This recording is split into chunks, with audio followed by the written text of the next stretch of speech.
none se mvuge ko ari igikomere kiyongera mu kindi cyangwa n'ibyago byaguriye umusore ukiri muto. Ni inkuru ibabaje, inkuru iteye agahinda ku muhanzi Kirisizi nyuma y'iminsi mike yapfushije mama we. Umuhanzi Kirisizi yongeye kwakira inkuru mbi y'urupfu rwa nyirakuru nawe wakunze kumurera mu bwana bwe, aho mu gitondo cy'ejo tariki ya 24 z'ukwa gatandatu uyu mwaka nibwo humvikanye inkuru y'agahinda ivuga ko nyirakuru wa Kirisizi yitabye Imana. Uyu nyirakuru wa Kirisizi niwe ubyara mama we. Ibi ni nyuma y'uko yaciye iminsi mike twumvise inkuru y'akababaro y'uko mama wa Kirisizi yitabye Imana hari tariki ya 3 Kamena uyu mwaka, ubwo nyina wa Kirisizi yitabye Imana azize indwara ya diabete. Ni inkuru zikomeje gutera agahinda kenshi no gushengura imitima y'abakunzi b'umuhanzi Kirisizi. Abantu bari kwibaza batese nyirakuru wa Kirisizi azize iki? Abandi batese nta gahinda ko kubura umukobwa we, ubundi byagenze gute? Nyirakuru w'umuhanzi Rukundo Christian wambaye nka Kirisizi yitabye Imana mu gitondo cyo kuwa kabiri w'ejo tariki ya 24 Kamena 2025 azize indwara y'uburwayi bwa diabete yari amaranye igihe. Amakuru y'urupfu rw'uyu mubyeyi yemejwe n'umwe wo mu muryango we wabwiye Inyarwanda ko yari amaze iminsi yitabwaho n'abaganga bamukurikiranaga umunsi ku munsi. Nyirakuru wa Kirisizi ni umwe mu bantu bamubaye hafi kuva mu bwana bwe kugeza ku rwego yagezeho ku muziki. Umuryango watangaje ko yari afite urukundo rukomeye ku muziki w'umwuzukuru we, ndetse hari n'amashusho yafashwe ari kumwe na Kirisizi babyina indirimbo ze mu modoka, ariko ayo mashusho ntabwo yigeze ashyirwa hanze. Uyu nyirakuru yakundwaga cyane na benshi bazaga kwa Kirisizi, dore ko ari nawe wamufashije mu kwiyubaka nyuma y'urupfu rwa nyina umubyara. Abari hafi y'uyu muryango bavuga ko igikomere cy'urupfu rw'umukobwa we nyina wa Kirisizi cyamugoye cyane kugikira, ari nicyo cyarushijeho kumusonga mu minsi ya nyuma. Urupfu rwe rubaye nyuma y'iminsi 11 gusa nyina wa Kirisizi nawe atabarutse kuwa 13 Kamena 2025. Ni inkuru ikomeje gushengura umuryango wa Kirisizi, inshuti ze, abakunzi be ba muzika nyarwanda muri rusange. Ibikorwa byo gusezera kuri nyirakuru wa Kirisizi no kumushyingura birategurwa n'umuryango we, bikaba bizatangazwa mu minsi iri imbere. Ariko si mu by'ukuri ubundi uyu muhanzi Kirisizi ni muntu ki? Yarabanye gute na mama we ndetse na nyirakuru? Reka twinjire muri The Inside ubundi nkubwira akantu ku kandi. Niba utarakora subscribe reka ngusabe uyikore, kandi niba wamaze kuyikora ndagushimiye cyane. Njye wumva nitwa Draw12 nguhaye ikaze. Uramutse kuri ubukozi urutonde rw'abahanzi bagezweho kandi bakunzwe cyane mu Rwanda, urangiza ntushyiremo izina ry'uyu musore umaze kuba ikimenya bose, akagira umwihariko mu kwitunganyiriza amashusho y'indirimbo ze, benshi ntimwabyumva kimwe ndetse bamwe banagutera amabuye. Ni umusore umaze imyaka igera kuri 5 ari kurya hiti kuva muri 2020 kugeza ku munsi wa none. Kumvikana kwe byatangiriye ku ndirimbo yahereyeho yise Faster, kuva ubwo ahita afatiraho akora hiti kugeza ubwo ku itariki ya 23 z'ukwezi kwa gatanu umwaka wa 2022 yashyiraga hanze indirimbo ye yabaye hiti mu gihugu cyose, igafata umwanya munini mu bitekerezo bya benshi. Indirimbo yise Nana. Indirimbo yarakunzwe bikomeye ndetse yasize yandikishije Kirisizi mu ruhando rw'abahanzi bakomeye mu gihugu, kuko uretse kuba yarabaye hiti yanamwicaje ku meza amwe n'ibihangange nka Meddy, The Ben, Bruce Melody, Social n'abandi bafite indirimbo zarengeje miliyoni 5 z'abazirebye kuri YouTube. Inana kandi yasize imuhesha ibihembo bikomeye nka Kisama Award n'indirimbo ya Sama, ndetse nawe umuhanzi w'umwaka ukizamuka. Kuva ubwo rero kugeza n'uyu munsi ni umuhanzi ukomeye cyane kandi ukunzwe. Ibyo bigahamishwa nuko nta gitaramo gikomeye mu gihugu adatumirwamo utibagiye n'ibyo mu mahanga. Ariko si mu by'ukuri uyu muhanzi watangiye ari umudirector w'indirimbo z'abandi bahanzi, ari n'umuraperi w'umuhanga, ariko nyuma agahindura umuvuno akinjira muri Afrobeat. Ni muntu ki? Ubuzima bwe kuva avutse kugeza uyu munsi wa none ni ubuhe? Reka twinjire muri The Inside y'uyu munsi. Ikaze tuganire kuri uyu musani. Ubundi nubishima urakora subscribe kugira ngo tuzongera gucika n'ibiganiro byiza tubategura umunsi ku munsi. Njye wumva nitwa Draw12 nguhaye ikaze. Impano ya Nsengiyumva Rukundo Christian umaze kwamamara nka Kirisizi ikomeje gutangarirwa cyane kubera ubuhanga bwihariye yihuza nabwo, byagera ku ijwi abiganjemo abakobwa imitima igasimbagurika. Hari n'abandi batacyumva indirimbo z'abandi bahanzi kuko baba bumva ari nko kumuca inyuma. Umwihariko w'indirimbo ze zirakundwa kuva ku mwana muto w'igitambambuga kugeza ku mukecuru mukuru cyangwa se umusaza ufite imvi zabaye uruyenzi. Umuziki wa Kirisizi umaze gufata indi ntera kuko warenze imbibi z'u Rwanda ku buryo bimwe mu bihugu bihana imbibi n'u Rwanda yamaze kwashinga ibirindiro, ndetse asigaye yitabazwa na bamwe mu bahanzi bashaka gukora hiti zifite icyanga.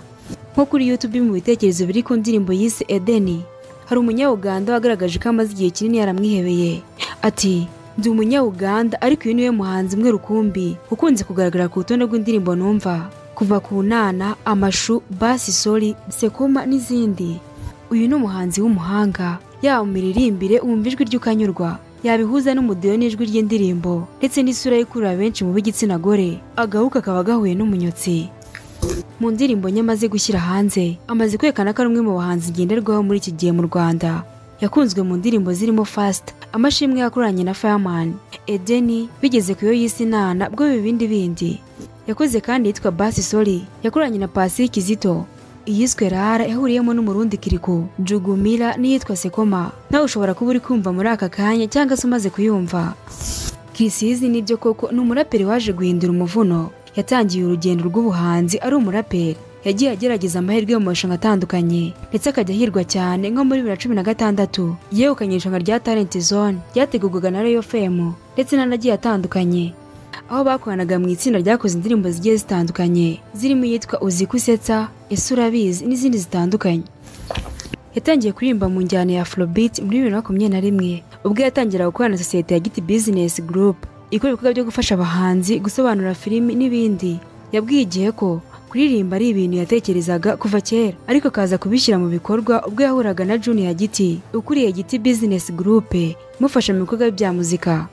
Ati kuva kera numvaga nshaka gukora umuziki kurusha uko nakora injyana imwe, gusa igihe cyo kubishyira mu bikorwa cyari kitaragera kuko no kurapa nabyo nzajya mbikora. Nahuye na Junior Giti ama igitekerezo tugihura banteye imbaraga zo kubikora mitanangira. Yakomeje agira ati hano nahise mbona rero hari umugati reka ndwane, gusa isaha n'isaha nabakubita indirimbo ya rap ntawamenya, abakunzi baketse ko ibyo bashaka twabikora. Yavuze ko yaba kurapa cyangwa se kuririmba byose nta na kimwe cyoroshye kuko byose ari nk'urugamba kubikora. Yemeza ko atavuye muri hip hop kubera uburyo abaraperi bafatwa ahubwo ko yayivuyemo kubera ko itari gucuruza kuri we. Iyo urebye indirimbo za Kirisizi ubona zifite itandukanye n'iz'abandi bahanzi kuko yaba mu miririmbire usanga higanjemo utuntu dukurura abana bato bari mu myaka iri munsi y'icumi. Hari naho usanga yifashisha ibipupe cyakaririmbo mu buryo wumva ko yisanishije n'abana bato cyane nko mu ndirimbo iheruka yahuriyemo na Kiriku haraharirimba ati I U O A E. Iyi mvugo yifashishwa n'abana bakiri kwiga gusoma no kwandika. Nko mu yo yise Inana agaragazamo ibipupe ndetse n'utundi tuntu dutuma iyi ndirimbo ikundwa n'abarimo abana uhereye ku izina ryayo. Mwitwe Deni naho harahagira ati sheri wanjye Dia, ndagukunda Dia. Ayo magambo nakunze kuririmba muri imwe mu mikino y'abana. Yavuze ko yagiye guhimba ahera ku gihe umuntu aba akiri muto kuzamura. Ati mba numva nakora indirimbo buri muntu wese yisangamo atari indirimbo z'urunganuru cyangwa uru. Iyo tugiye gukora duhera mu bwana uko ariho umuntu ahera tugakomeza. Nicyo gituma mbikora. Nisanze ariho abantu banjye bamboneye. Kirisizi avuga ko mu minsi iri imbere ateganya gushyira hanze album izaba iriho indirimbo zirenga 10 ndetse nyinshi muri zo zamaze gukorwa. Mu bihe bitandukanye Kirisizi yavuzweho ibintu byinshi bitandukanye. Mu mwaka wa 2022 umuhanzi Kirisizi yabaye umuhanzi wa gatandatu warebwe n'abarenga miliyoni 5 kuri YouTube, aho yageze kuri urutonde abikesha indirimbo ye yise Inana yashyize hanze guhera ku itariki 26 Gicurasi 2022 ikaba imaze kurebwa inshuro zirenga miliyoni 8. Iyi ndirimbo ni nayo yamuhesheje igikombe cy'indirimbo nziza y'umwaka mu bihembo bya Kisama Award. Mu myaka ishize hari igihe byavuzwe ko uyu muhanzi Kirisizi yaba yaramaze gutandukana na Junior Giti nka manager mu muziki, gusa none uyu muhanzi yagize icyo abivugaho atanga umucyo. Kuva mu mwaka wa 2021 Kirisizi ari mu biganza bya Bugingo Boni uzwi nka Junior Giti, aho bakorana nk'umurebera inyungu ze mu bya muzika. Icyakora mu kwezi kwa karindwi ubwo hatangiye guhiswa amakuru yavugaga ko aba bombi baba baratandukanye. Mu kiganiro na TV10 Kirisizi yavuze ko ibyavugwa mu gutandukana kwe na Junior Giti babikoraga kuba Junior Giti yari amaze iminsi atagaragara mu bikorwa bye by'umwihariko mu bitaramo kandi imbere yaramuherekezaga muri byose. Cyakora yakomeje avuga ko kuba Junior Giti ataramuherekezaga mu bitaramo ari uko umubyeyi we yari amaze iminsi arwaye ku buryo byari ngombwa kajya kumwitaho. Ubwo Kirisizi yitegura kujya mu bitaramo Burundi yahise bihura n'uburwayi bw'umubyeyi wa Junior Giti bituma batajyana. Icyo nicyo gisobanuro yatanze kuri uyu nkuru yavuga ko baba baratandukanye kubera ko batagikwana kenshi, gusa kugeza n'ubu baracyari kumwe. Ayo yari amakuru y'ibihuha. Ku bindi wamumenyaho ni uko Kirisizi ari umuhanzi wafashwaga na mama we cyane mu muziki agakunda kumusapotinga aho bishoboka ndetse mperuka amashusho yigeze kujya hanze bari kubyina indirimbo yitwa Inana. Amashusho yashimishije benshi kubona umubyeyi yishimira ibikorwa by'umwana we. Mama we yakundaga kuvuga ko Kirisizi ari umuhanga cyane mu ishuri ku buryo ngo yigize kujya mu kizami abizi ko papa we yamaze kwitaba Imana ariko ntibyamubujije gutsinda akaza ari uwa kabiri. Mu buzima busanzwe ngo Kirisizi ntazi guteka habe namba, icyakora ngo agakunda isuku kurusha ibindi byose kandi akaba yikundira kurya ifiriti. ngayo nguko rero ngibyo bimwe mu byaranze ubuzima bwa Nsengiyumva Rukundo Christian benshi mwakunze nka Kirisizi mu ndirimbo zitandukanye. Intanso rero ikiganiro cy'uyu munsi gusa dukomeza kwihanganisha Kirisizi wagize ibyago. Wakoze cyane kubana natwe naho ubutaha Imana ibarinde.